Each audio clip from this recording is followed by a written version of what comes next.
KPSKയിൽ വന്നിട്ട് first charge എന്താണെന്ന് വെച്ചാൽ അതിനാണ് ലീഡർഷിപ്പ് എന്ന് പറയുന്നത്. അദ്ദേഹം ആളുകളോട് ഒരു പുതിയ ഉണർവ് കൊടുത്തു. അങ്ങനെ പറഞ്ഞ് നമ്മൾ അഗ്രസീവ് ആകണം, ആയേ പറ്റും, പഞ്ചാബ് സേവ് ചെയ്തേ പറ്റും. എനിക്കറിയില്ല നിങ്ങളൊക്കെ പറഞ്ഞ് വിശ്വസിക്കുമെന്ന്.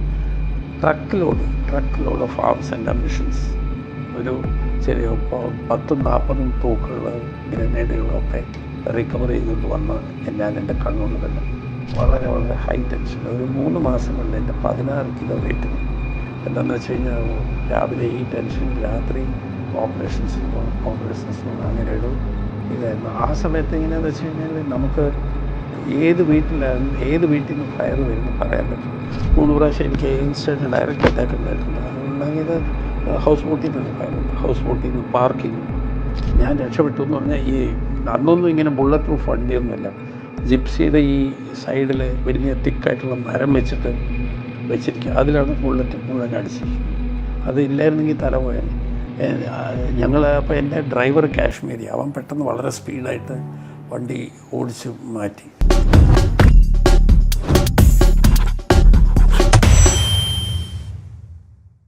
ഈ പഞ്ചാബുമായിട്ട് ബന്ധപ്പെട്ട് അന്ന് പത്രങ്ങളിലൊക്കെ ആ സമയത്തൊക്കെ വായിച്ച ഈ KPS ഗിൽ എന്ന് പറയുന്ന അദ്ദേഹത്തിൻ്റെ ഒരു ആക്ഷൻ, അത് നെഗറ്റീവ്സ് പറയുന്നുണ്ട്. ഒപ്പം തന്നെ അതുകൊണ്ടാണ് ഇത് അടിച്ചമർത്തപ്പെട്ടത് ഖാലിസ്ഥാൻ എന്ന് പറയുന്നത്. അപ്പോൾ ആ ഒരു നിലപാട് എങ്ങനെയായിരുന്നു? എങ്ങനെയാണ് അദ്ദേഹം അത്? പഞ്ചാബിൽ ഈ ജട്ട് സിഖ് എന്ന് പറയുന്ന ഒരു കമ്മ്യൂണിറ്റി ഉണ്ട്. ജട്ട് സിഖ്, പപ്പ സിഖ്, 2 സിഖാണ്. ഈ ജട്ട് സിഖ് എന്ന് പറയുന്നവരാണ് വാറിയേഴ്സ്, പപ്പ സിഖ് എന്ന് പറയുന്നവർ മുഴുവൻ ബിസിനസ്സുകാർ. ഈ KPS ഗില്ല് ജട്ട് സിഖാണ്.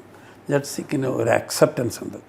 പിന്നെ ഇദ്ദേഹം DG ആയിട്ട് വന്നപ്പോൾ, അതിന് മുമ്പ് ബ്ലൂ സ്റ്റാർ ഓപ്പറേഷൻ അങ്ങനെയൊക്കെ കഴിഞ്ഞ് വളരെ കോലാഹലത്തിലിരിക്കുന്ന ഒരു സമയത്താണ് KPS ഗില്ല് വരുന്നത്. KPS ഗില്ല് വന്ന് ആ സമയത്ത് പോലീസിൻ്റെയും മൊറൽ വളരെ ലോ ആയിരുന്നു. എന്ന് വെച്ചാൽ അവരുടെ തന്നെ SP മാരെ, DIG-മാരൊക്കെ അവരുടെ ഓഫീസിൽ തന്നെ ലൂധിയാനയിൽ കൊന്നു, ജലന്ധറിൽ കൊന്നു. അങ്ങനെ അവരുടെ ഓഫീസേഴ്സ് തന്നെ അവരുടെ ഓഫീസിൽ മരിക്കുന്നു. അതിൻ്റെ അർത്ഥം പോലീസ് ഫോഴ്സിനകത്ത് thief is inside the house എന്ന് പറഞ്ഞ പോലെ. അപ്പോൾ ആ ഒരു സമയത്താണ് KPS ഗില്ല് വന്നത്. KPS ഗില്ല് വന്നിട്ട് ഫസ്റ്റ് ചാർജ് എന്താണെന്ന് വെച്ചാൽ അതിനാണ് ലീഡർഷിപ്പ് എന്ന് പറയുന്നത്. അദ്ദേഹം ആളുകളോട് ഒരു പുതിയ ഉണർവ് കൊടുത്തു. അങ്ങനെ പറഞ്ഞ് നമ്മൾ അഗ്രസീവ് ആകണം, ആയേ പറ്റും, പഞ്ചാബ് സേവ് ചെയ്തേ പറ്റുള്ളൂ, അതിനി എന്ത് വില കൊടുത്താലും ശരി.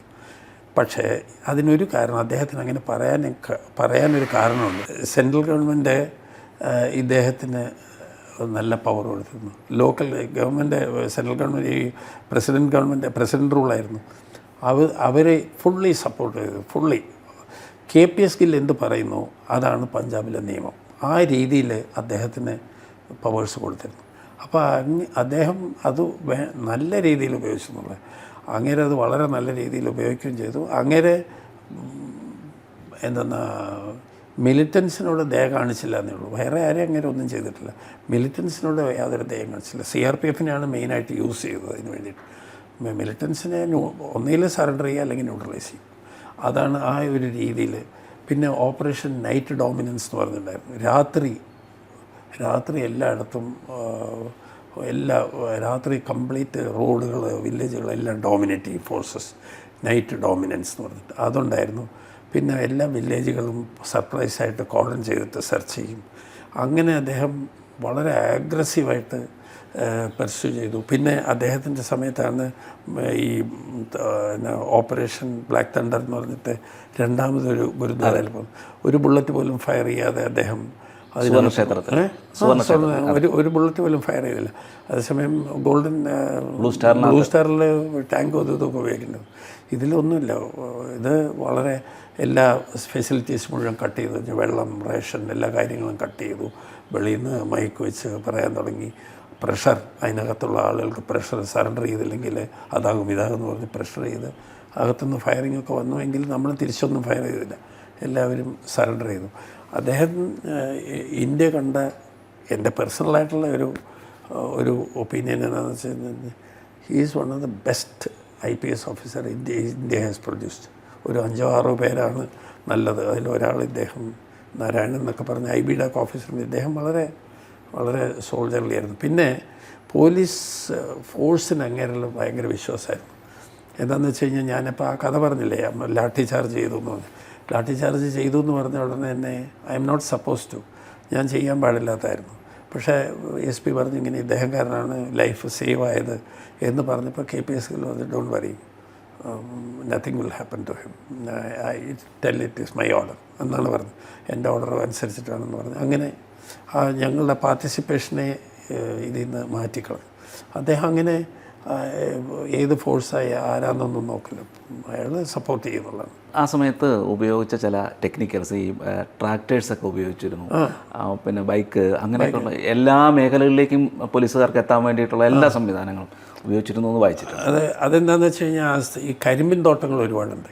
കരിമ്പിൻ തോട്ടങ്ങൾ, പിന്നെ ഈ കാടുകൾ, ഈ മറ്റേ ഈ കനാലുകൾ, അങ്ങനെയുള്ള സംഗതികളുണ്ട്. ഇപ്പോൾ ഇതിനകത്തിരുന്ന് കഴിഞ്ഞാൽ ഇപ്പോൾ ഒരിടത്ത് കൊലപാതകം ചെയ്തിട്ട് ഇപ്പോൾ അവിടെയുള്ള സാധാരണ അറ്റാക്ക് നടക്കുന്നത് ഈ ടേക്ക എന്ന് പറഞ്ഞ ഈ എന്താണ് ഈ ലിക്കർ ഷോപ്പുകളിലാണ് അടി നടക്കുക. അല്ലെങ്കിൽ വലിയ പണക്കാരെ അവരെയൊക്കെ അടിച്ചു കഴിഞ്ഞിട്ട് ഇവർ ഇതിനകത്ത് പോയി കഴിഞ്ഞാൽ കരിമ്പിൻ കൃഷിക്കകത്ത് കയറി കഴിഞ്ഞാൽ ഒന്നും ചെയ്യാൻ പറ്റില്ല. നമുക്ക് ഫയർ ചെയ്യാൻ പറ്റില്ല, വിസിബിലിറ്റി ഇല്ല, എവിടെ ആരാന്നൊന്നും അറിയാൻ പറ്റില്ല.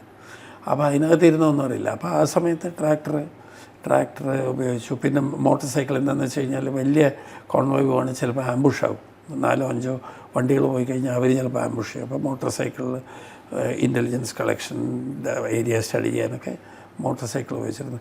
പ്യൂർലി പഞ്ചാബ് ടെററിസം ഹാൻഡിൽ ചെയ്ത മറ്റേ KPSC ഹാൻഡിൽ ചെയ്യാൻ ഉപയോഗിച്ച സ്ട്രാറ്റജീസൊക്കെ നോൺ കൺവെൻഷണലാണ്, കൺവെൻഷണലല്ല, നോൺ കൺവെൻഷണൽ ഇതാണ് ചെയ്തത് അദ്ദേഹം.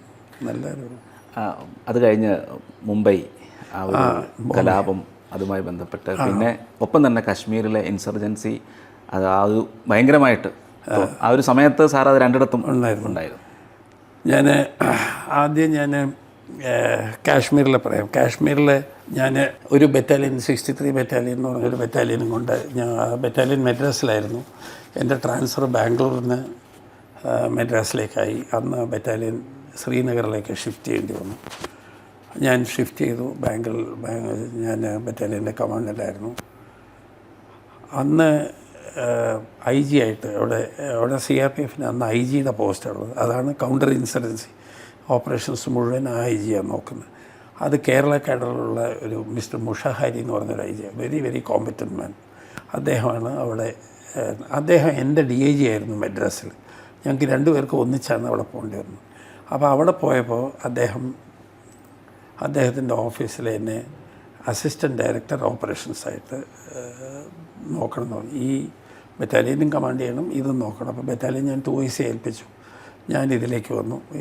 ഇവിടെ രാവിലെ ഇവിടെയും രാത്രി ആ ബറ്റാലിയൻ്റെ പണിയോ അങ്ങനെ ചെയ്യാൻ തുടങ്ങി. അന്ന് 22 ബറ്റാലിയൻ CRPFൻ്റെ അവിടെ ഡിപ്ലോയിഡ് ആയിരുന്നു വാലിയിൽ, 22 ബറ്റാലിയൻസ്. അപ്പോൾ ഈ 22 ബറ്റാലിയൻ്റെയും ഓപ്പറേഷൻസ് മോണിറ്റർ ചെയ്യണം. അന്നെന്ന് പറഞ്ഞു കഴിഞ്ഞാൽ CRPFൻ്റെ റിസൾട്ട് എന്ന് പറഞ്ഞു കഴിഞ്ഞാൽ ഇമാജിൻ ചെയ്യാൻ പറ്റില്ല എന്നുള്ള. അതായത് അന്ന് ഈ മുഷഹാരിക്ക് മുമ്പ് ഒരു ഗുപ്ത എന്ന് പറഞ്ഞൊരു ഓഫീസറായിരുന്നു, IG ആയിരുന്നു. അദ്ദേഹം വളരെ ഓപ്പറേഷണൽ പേഴ്സൺ, മുഷഹാരി നല്ല ഓപ്പറേഷണൽ പേഴ്സൺ. അപ്പോൾ എന്താ ചെയ്യുകയെന്ന് വെച്ച് കഴിഞ്ഞാൽ ഒരു 3-4 ജിപ്സീസ് ഫുള്ളായിട്ട് നല്ല ഹൈലി ട്രെയിൻഡ് ഒരു ഓഫീസർ, യങ് ഓഫീസർ വിത്ത് ഒരു 15-16 പേര് 4-5 ജിപ്സിയിൽ പോവുക, ഒരു വില്ലേജ് റെയ്ഡ് ചെയ്യുക, അവിടുന്ന് പിടിക്കുക. എനിക്കറിയില്ല നിങ്ങളൊക്കെ പറഞ്ഞാൽ വിശ്വസിക്കുമെന്ന്. Truck load of arms and ammunitions, ഒരു ചെറിയ 10-40 തോക്കുകൾ, ഗ്രനേഡുകളൊക്കെ റിക്കവർ ചെയ്തുകൊണ്ട് വന്ന് ഞാൻ എൻ്റെ കണ്ണുകൊണ്ട് കണ്ടിട്ടുണ്ട്. അങ്ങനെ ഭയങ്കര ഹൈ ടെൻഷനായിരുന്നു. 1992 ആ സമയത്ത് ഭയങ്കര ടെൻഷൻ. അപ്പോൾ എനിക്ക് ഇവിടുത്തെ നോക്കണം, ബറ്റാലിയൻ്റെയും ചിലപ്പോൾ ബറ്റാലിയൻ്റെ ഓപ്പറേഷൻസ് പ്ലാൻ ചെയ്ത് അതിൻ്റെ കൂടെ പോകണം. എന്താണെന്ന് വെച്ചാൽ അവിടെ ആർക്കെങ്കിലും പറ്റിയാൽ ഞാൻ ഉത്തരം പറയേണ്ടി വരും. അപ്പോൾ അവരിനെ കൂടെ പോകാനുണ്ട്. അവിടെ ആ സമയത്ത് ഈ അസിസ്റ്റൻറ്റ് ഡയറക്ടർ ഓപ്പറേഷനായിട്ട് ഞാൻ ജൂൺ 91 ജൂൺ ജൂലൈ ഓഗസ്റ്റ് മാസങ്ങളിൽ ഞാനവിടെ ഉണ്ടായിരുന്നു. ആ ഒരു 3 മാസത്തിന് ദേശത്ത് 40 ശവശരീരങ്ങൾ പാക്ക് ചെയ്ത് അയക്കേണ്ട ഞങ്ങളുടെ ആളുകൾ ഞങ്ങളെയും സിവിൽ പോലീസിൻ്റെ ആളുകൾ മരിച്ചു. ഞങ്ങളുടെ ആളുകളെ പാക്ക് ചെയ്ത് പതാകയിൽ മൂടി അയക്കേണ്ട ഒരു ഗതികേട് എനിക്ക് വന്നു. അത് കണ്ടിട്ട് അത് എനിക്ക് ഭയങ്കരമായിട്ട് മെൻ്റൽ ഭയങ്കരമായിട്ട് ടെൻഷനും സങ്കടവും ഡിപ്രഷനും ഒക്കെ വരാൻ തുടങ്ങി. അങ്ങനെ വളരെ വളരെ ഹൈ ടെൻഷൻ. ഒരു 3 മാസം കൊണ്ട് എൻ്റെ 16 കിലോ വെയിറ്റ് കുറഞ്ഞു. എന്താണെന്ന് വെച്ച് കഴിഞ്ഞാൽ രാവിലെ ഈ ടെൻഷൻ, രാത്രി ഓപ്പറേഷൻസിന് പോകണം, അങ്ങനെ ഒരു ഇതായിരുന്നു. ആ സമയത്ത് എങ്ങനെയാണെന്ന് വെച്ച് കഴിഞ്ഞാൽ നമുക്ക് ഏത് വീട്ടിൽ നിന്ന് ഫയർ വരുന്നു പറയാൻ പറ്റില്ല. ആളുകളെ വിശ്വസിക്കാനേ പറ്റില്ല. അവിടെയുള്ള ആളുകളെ ആ സമയത്ത് വിശ്വസിക്കാനേ പറ്റില്ല. എന്താണെന്ന് വെച്ചാൽ 1989 ഇത് തുടങ്ങിയപ്പോൾ, ഇൻസർജൻസി JNKയിൽ തുടങ്ങിയപ്പോൾ കാശ്മീരികൾ അതിലധികം ഇല്ല. എല്ലാം ഈ വെളിയിൽ നിന്ന് വന്ന മിഷനറീസാണ്. അഫ്ഗാനിസ്ഥാനിൽ നിന്ന് അവിടുന്ന് വന്ന ഈ പാകിസ്ഥാൻ സ്പോൺസർ ചെയ്ത ടെററിസ്റ്റായിരുന്നു കൂടുതൽ കോണ്ടാക്റ്റിലാകുന്നത്. അത് കഴിഞ്ഞൊരു 5 കൊല്ലം 10 കൊല്ലം കഴിഞ്ഞപ്പോഴത്തേക്കും അവർ ഇവിടെയുള്ള ചെറുപ്പക്കാരെ ഫോഴ്സ് ചെയ്യാൻ തുടങ്ങി. ഫോഴ്സ് ചെയ്തിട്ട് അമ്യൂണിഷനും പൈസയൊക്കെ കൊടുത്ത് അവരെ ഫൈറ്റ് ചെയ്യിക്കാൻ തുടങ്ങി. അപ്പോൾ ഈ 1992 ആയപ്പോഴത്തേക്കും local youth have taken to insurgency. Most of them have taken to insurgency. And എല്ലാ വീടുകളിലും എന്തെങ്കിലുമൊക്കെ സംശയമുള്ള കാര്യങ്ങൾ ഉണ്ടെന്ന് ഞങ്ങൾക്ക് സംശയമുണ്ട്. എന്താണെന്ന് വെച്ചാൽ എനിക്ക് അഗൻസ്റ്റായിട്ട് 2-3 പ്രാവശ്യം എനിക്ക് അഗൻസ്റ്റായിട്ട് ഡയറക്റ്റ് അറ്റാക്ക് ഉണ്ടായിട്ടുണ്ട്. അതുണ്ടാക്കിയത് ഹൗസ് ബോട്ടിൽ നിന്നാണ് ഫയർ വന്നത്. ഹൗസ് ബോട്ടിൽ നിന്ന്, പാർക്കിൽ നിന്ന്. ഒരു ദിവസം ഹൗസ് ബോട്ടിൽ നിന്ന് ഞാൻ ദൾഗേറ്റ് എന്ന് പറഞ്ഞൊരു സ്ഥലമുണ്ട്. എൻ്റെ വണ്ടി പോയിക്കൊണ്ടിരിക്കുമ്പോൾ ദൾഗേറ്റ് ഇങ്ങനെ നേരെ വന്നിട്ട് വലത്തോട്ട് തിരിയണം. ബോളേവേൾഡ് റോഡ് എന്ന് പറയും. അതിലാണ് ഞാൻ താമസിച്ചിരുന്നത്. താജ് ഹോട്ടലിൽ താമസിച്ചിരുന്നത്. ആ ബോളേവേൾഡ് റോഡിൽ കൂടെ പോകണം. ആ ജംഗ്ഷനിൽ കൂടെ ആരും പോകാറില്ല. എന്താ ഞാൻ പോകാത്ത ആരെന്ന് ചോദിച്ചപ്പോൾ അവർ പറഞ്ഞു, അതുവഴി പോയാൽ ഫയർ വരും, അതുകൊണ്ട് നമ്മൾ അതുവഴിയല്ല പോകുന്നത്, ഗവർണർ ഹൗസ് വഴിയാണ് പോകുന്നതെന്ന് പറഞ്ഞു. ഞാനപ്പോൾ പറഞ്ഞു, അത് തെറ്റല്ലേ, നമ്മൾ ഈ ഫയറിങ് നിർത്താനല്ലേ നമ്മൾ വന്നിരിക്കുന്നത്, അതുവഴി പോകുമെന്ന് പറഞ്ഞ് ഞാൻ 2-3 പ്രാവശ്യം പോയി. 2-3 പ്രാവശ്യം പോയപ്പോൾ അവർ ഒബ്സർവ് ചെയ്തിട്ടുണ്ട്. ഒരു പ്രാവശ്യം ഞാൻ ഏതോ മീറ്റിംഗ് കഴിഞ്ഞ് തിരിച്ച് വരുമ്പോൾ ഒരു ഉച്ചയ്ക്ക് 2 മണി സമയമായപ്പോൾ ഫയറിങ് അവിടുന്ന് ഫയർ ചെയ്തു. കട ഓട്ടോമാറ്റിക് ഫയറിൽ ഞാൻ രക്ഷപ്പെട്ടു എന്ന് പറഞ്ഞാൽ, ഈ അന്നൊന്നും ഇങ്ങനെ ബുള്ളറ്റ് പ്രൂഫ് വണ്ടിയൊന്നുമില്ല. ജിപ്സിയുടെ ഈ സൈഡിൽ വലിയ തിക്കായിട്ടുള്ള മരം വെച്ചിരിക്കുക, അതിലാണ് ബുള്ളറ്റ് മുഴുവൻ അടിച്ചിരിക്കുന്നത്. അത് ഇല്ലായിരുന്നെങ്കിൽ തല പോയേനെ. അപ്പോൾ എൻ്റെ ഡ്രൈവർ കാശ്മീരി, അവൻ പെട്ടെന്ന് വളരെ സ്പീഡായിട്ട് വണ്ടി ഓടിച്ച് മാറ്റി. എൻ്റെ പുറമെ വന്നിരുന്ന 4 വണ്ടി പുറമെ ഒരു ഡോക്ടർ വന്നിരുന്നു. അദ്ദേഹത്തിൻ്റെ വണ്ടിയുടെ ഡ്രൈവറുടെ കൺട്രോൾ പോയി, വണ്ടി തടം മറിഞ്ഞ് അദ്ദേഹം അവിടെ വെച്ച് മരിച്ചുപോയി. ഖാൻ എന്ന് പറഞ്ഞിട്ടൊരു ഡോക്ടർ. അപ്പോൾ ഞാൻ ഇത് പറയുന്നത് എന്തിനാണെന്ന് വെച്ച് കഴിഞ്ഞാൽ, എവിടെ നിന്നാണ് ഫയർ വരിക, ആരാ നമ്മളെ ഫയർ ചെയ്യുക എന്നുള്ളത് ഒരു അൺസർട്ടൺ ആയിരുന്നു ആ പീരീഡിൽ വളരെ അൺസർട്ടൺ ആയിരുന്നു. ഈ കാശ്മീരി പണ്ഡിറ്റുകളുടെ ഒരു പലായനം നടക്കുന്നത് ഏകദേശം ആ ഒരു സമയത്ത് 89 ഞാനുണ്ട് അവിടെ നിന്ന്. അപ്പോൾ ഇങ്ങനെ ഒരു ടാക്ടിക്സ് ഉപയോഗിച്ചിരുന്നു എന്ന് പറയുന്നത്, അതായത് പിന്നെ ലഘുലേഖകൾ കൊടുക്കുക, വീടുകളുടെ മുന്നിൽ എഴുതി വെക്കുക, ഇതൊക്കെ സംഭവിച്ചിരുന്ന കാര്യങ്ങളാണ്. അതായത് 89 ഇവരുടെ പലായനം തുടങ്ങിയത്. അതിന് മുമ്പ് എന്താ പറ്റിയതെന്ന് വെച്ച് കഴിഞ്ഞാൽ, ഈ കാശ്മീരിൽ ഒരു കാര്യം എന്താണെന്ന് വെച്ച് കഴിഞ്ഞാൽ, കാശ്മീരിലെ ഹില്ലിലൊക്കെ വളരെ പാവങ്ങളാണ്. അവർക്ക് ഒരു നേരം പോലും ആഹാരം കഴിക്കാനില്ല. ആട് മേച്ചും മുസ്ലിംസ് അവർ. ഈ സിറ്റിയിൽ ഉള്ള ആളുകൾ വളരെ റിച്ചാണ്.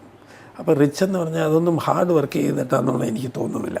എന്താണെന്ന് വെച്ച് കഴിഞ്ഞാൽ, ഇപ്പോൾ ഗവൺമെൻറ് കോൺട്രാക്റ്റൊക്കെ കിട്ടുകയാണെങ്കിൽ ഇവർക്കേ കിട്ടുള്ളൂ. ഇപ്പോൾ പാലം പണിതു എന്ന് പറഞ്ഞു കഴിഞ്ഞാൽ പ്രോപ്പറായിട്ടൊന്നും ആയിരിക്കില്ല. ഒരു പാലം പണിതു, അതിൽ നിന്ന് കുറേ കാശ് മാറി. ഹോട്ടലുകളെല്ലാം ഈ വിൻ്റർ സീസണിൽ കത്തിച്ച് കളയും. അപ്പം LICന്ന് ക്ലെയിം വരും, ഓഡിറ്റില്ല, ടാക്സ് ഇല്ല, അവരെ ചെയ്യാൻ പറ്റില്ല. CBIക്കൊന്നും പോയി അന്വേഷിക്കാൻ പറ്റില്ല. ആർട്ടിക്കിൾ 370 ഒക്കെ. അപ്പോൾ അങ്ങനെയൊക്കെ അവിടെയുള്ള ആളുകൾക്ക് ഒരുപാടുണ്ടായിരുന്നു. പണ്ഡിറ്റ്സിൻ്റെ അടുത്തും പണം ഉണ്ടായിരുന്നു. പണ്ഡിറ്റ്സിൻ്റെ അടുത്ത് ഇഷ്ടംപോലെ പണം ഉണ്ടായിരുന്നു. ആപ്പിൾ ഓർച്ചഡ് അതൊക്കെ ഉണ്ടായിരുന്നു. അതൊന്നും ഇല്ലയെന്ന് പറയാൻ പറ്റില്ല.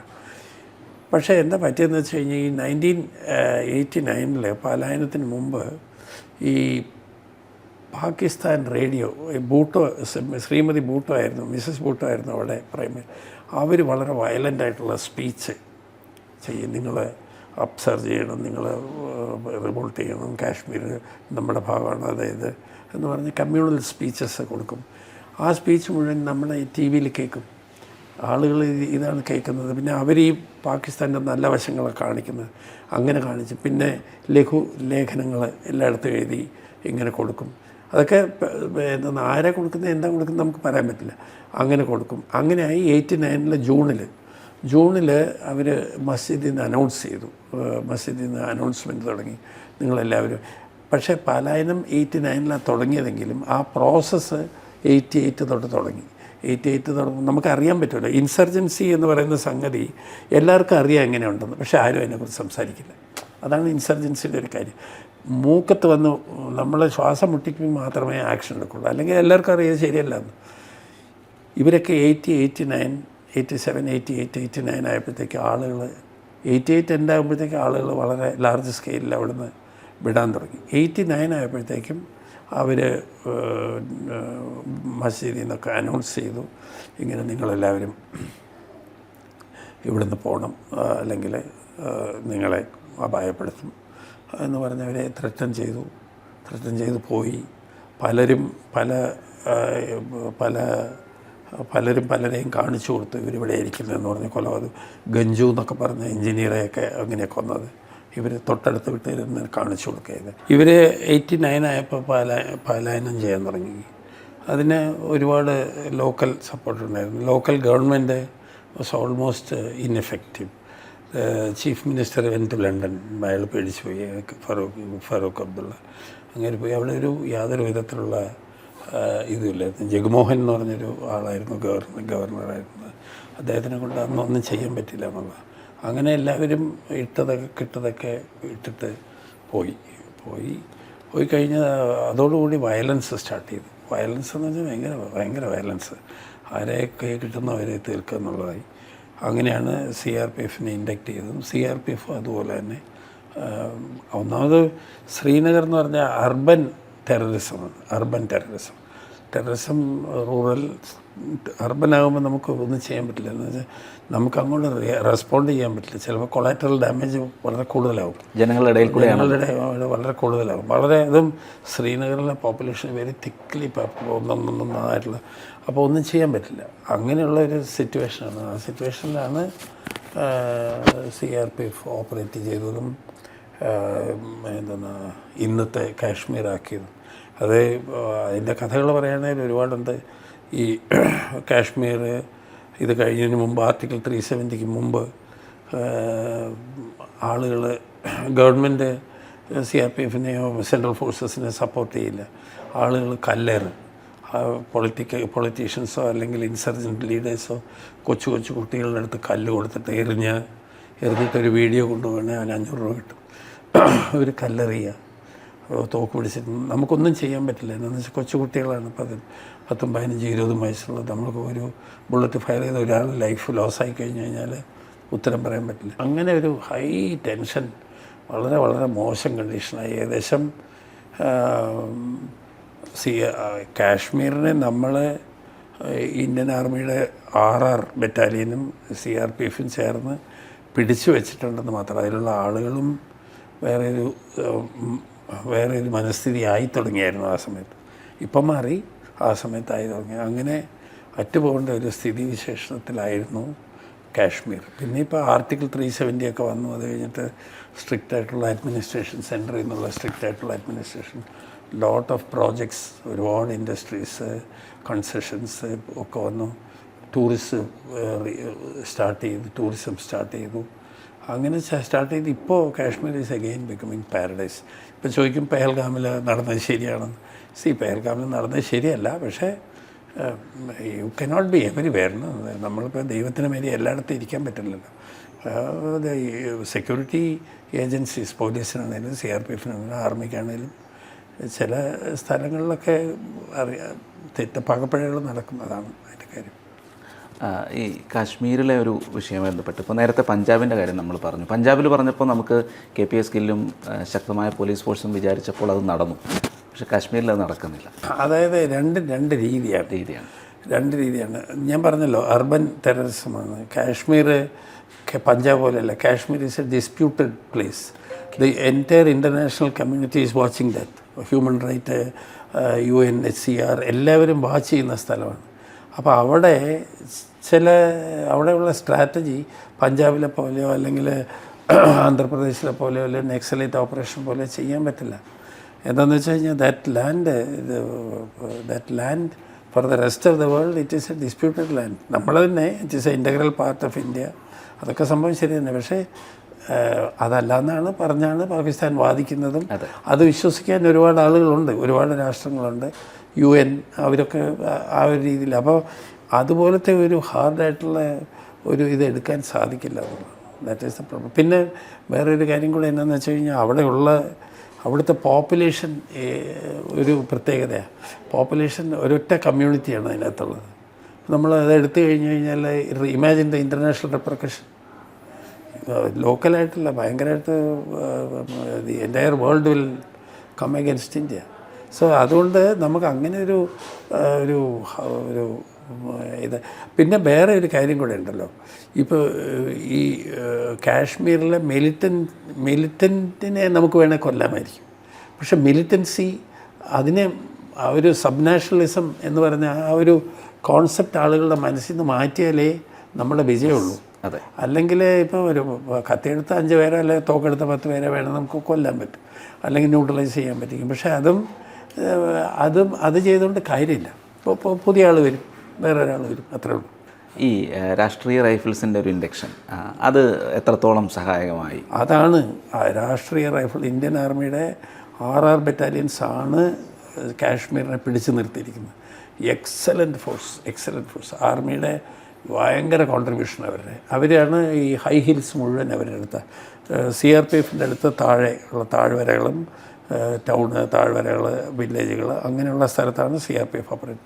മറ്റേവർ ഹൈ ഹിൽ, കാശ്മീരിലെ ഹില്ലെന്ന് പറഞ്ഞാൽ വളരെ വളരെ ഭയങ്കര വലിയ ഹിൽസ്, സ്നോ ബൗണ്ട് ഏരിയ, അതിലാണ് ഇവർ ഓപ്പറേറ്റ് ചെയ്യുന്നത്. അവരുടെ പ്രസൻസ് കാരണമാണ് ഇൻഫിൽട്രേറ്റേഴ്സിന് വരാൻ പറ്റാതിരിക്കുന്നതും ഇൻഫിൽട്രേറ്റേഴ്സ് വന്നു കഴിഞ്ഞാൽ അവരെ ന്യൂട്രലൈസ് ചെയ്യുന്നതും 6 ബറ്റാലിയനാണ്. അത് സംബന്ധിച്ചേ പറ്റൂ. they are far very dedicated force, very brave men, very competent officers. Indian Army is Indian Army, there is no doubt about that. പിന്നെ അവർ CRPFന് മാതിരി സ്പ്ലിറ്റ് ചെയ്യില്ല. അവരൊരു ബറ്റാലിയൻ ഓപ്പറേറ്റ് ചെയ്യുന്ന വെച്ചാൽ ഒരു ഏരിയ അവരുടെ താഴെയാണ്. അവരാണ് അത് ഡിസൈഡ് ചെയ്യുന്നത്, ഓപ്പറേഷൻ വേണം അതായതൊന്നും അവർ ഡിസൈഡ് ചെയ്യും. they will take the leadership, they will conduct operation, bring the people. CRPFന് അത് പറ്റില്ല. CRPF ആ ഒരു കാര്യത്തിൽ കുറച്ച് പുറകോട്ട. കാര്യം എന്താണെന്ന് വെച്ച് കഴിഞ്ഞാൽ because this is a paramilitary force.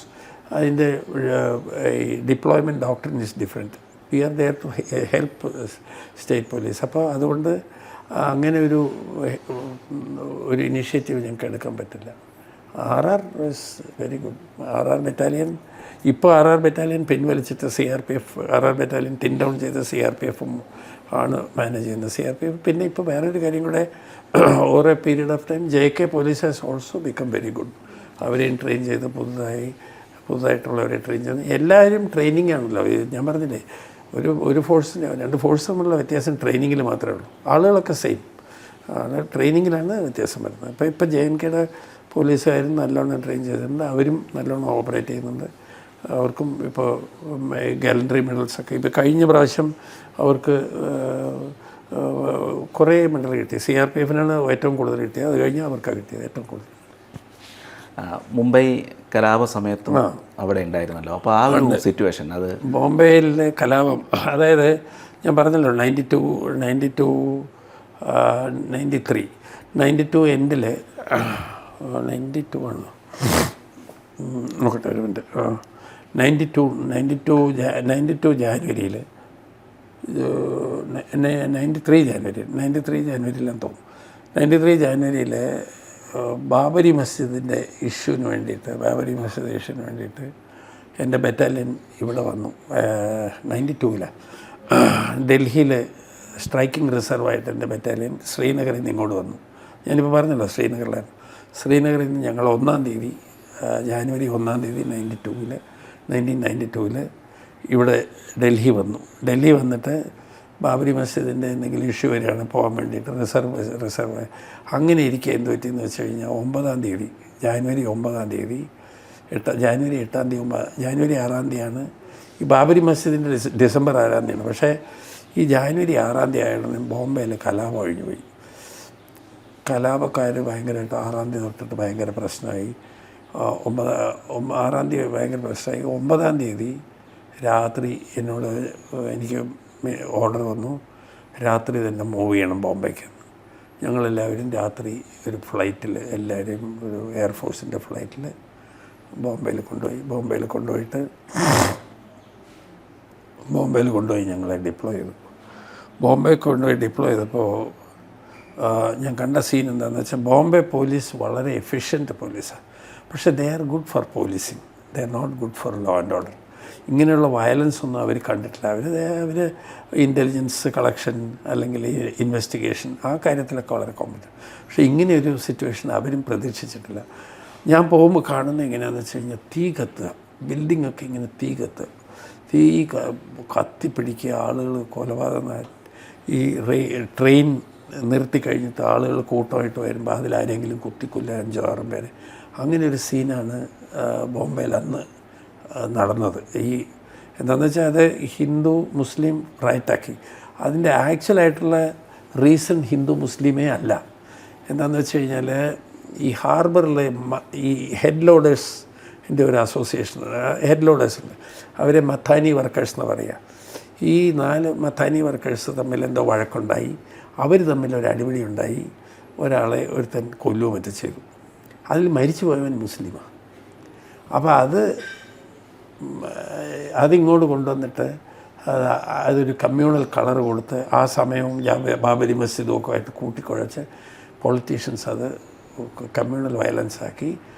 ഈ ശിവസേനയും ഹിന്ദുസും മുസ്ലിംസും തമ്മിൽ ഭയങ്കര ബഹളം.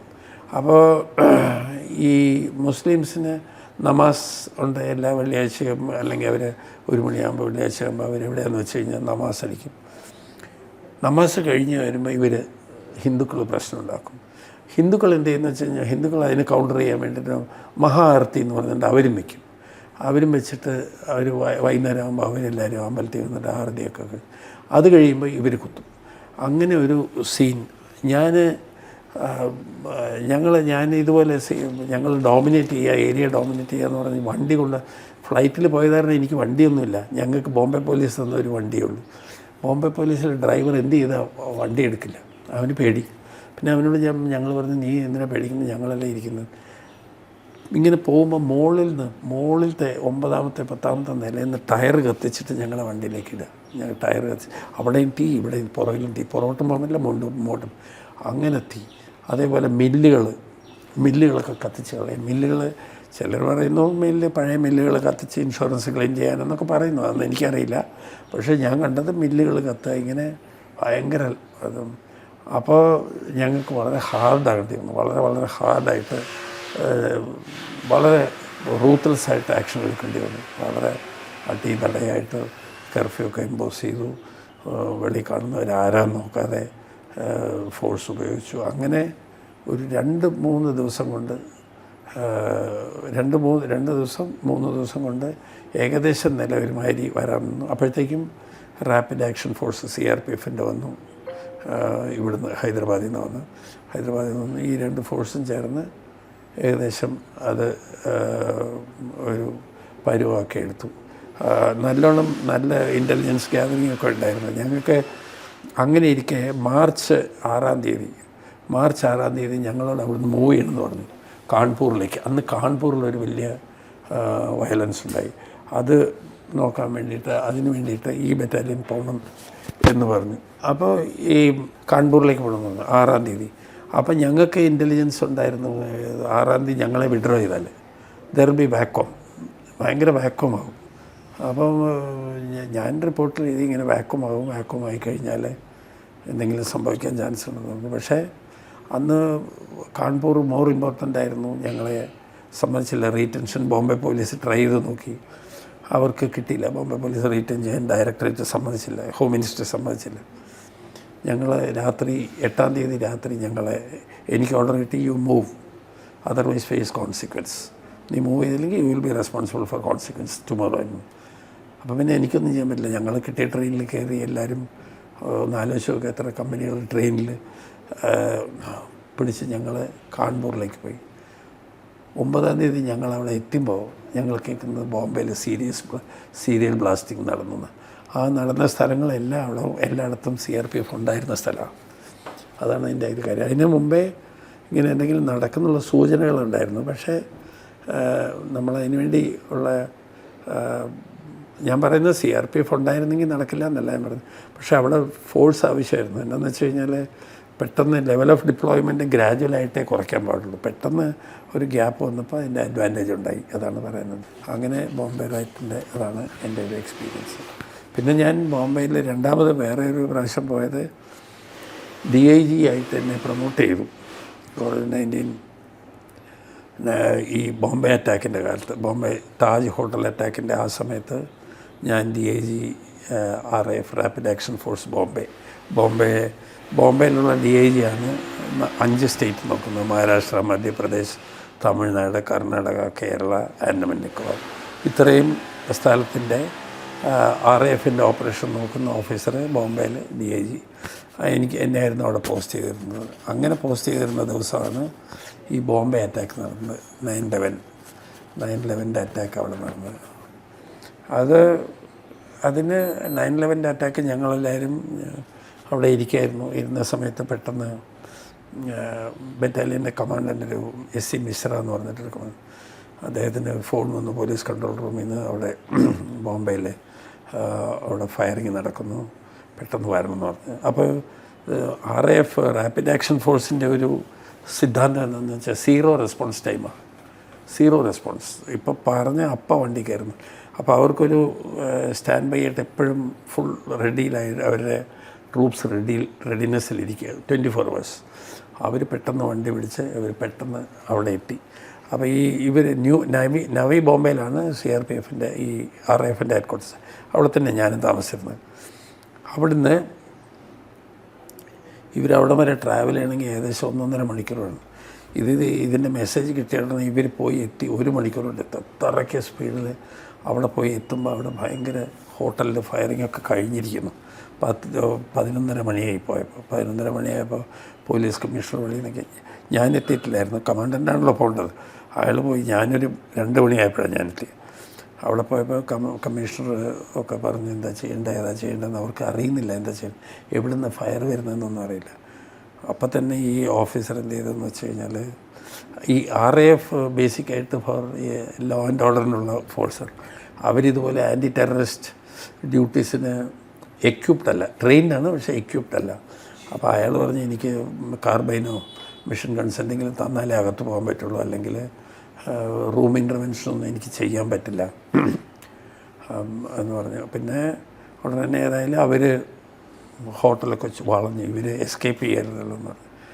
അപ്പോൾ അവർ they had no escape, they remained in the hotel only. അത് കഴിഞ്ഞ് പിന്നെ രാവിലെ NSG വരാനും കുറച്ച് വൈകി. രാവിലെ 6 മണിയായപ്പോൾ അവർ വന്നു. ഇടയ്ക്ക് മാർക്കോസ് കുറച്ച് വന്നിട്ട് പോയി. മാർക്കോസ് വന്നിരുന്നു. മാർക്കോസ് ഞങ്ങളെക്കാട്ടിലും മുമ്പേ വന്നിരുന്നു. പക്ഷെ അവർ ട്രെയിൻ അവർ ഇതിലൊന്നും ചെയ്തില്ല. അവർ സിയിൽ നോക്കിയിട്ട് പോയി. അത് ആക്ച്വലി പെട്ടെന്ന് ലൈറ്റ്നിങ് അറ്റാക്ക് ആയിരുന്നല്ലോ. എല്ലാം കൂടെ ഒരു 1/2 മണിക്കൂർ പോലും ഉണ്ടായിട്ടില്ല ഷൂട്ടിംഗ് നടന്നത്. മാത്രമല്ല അവിടുത്തെ മെയിൻ പോലീസ് ഉദ്യോഗസ്ഥർ കൊല്ലപ്പെടുകയും ചെയ്തു.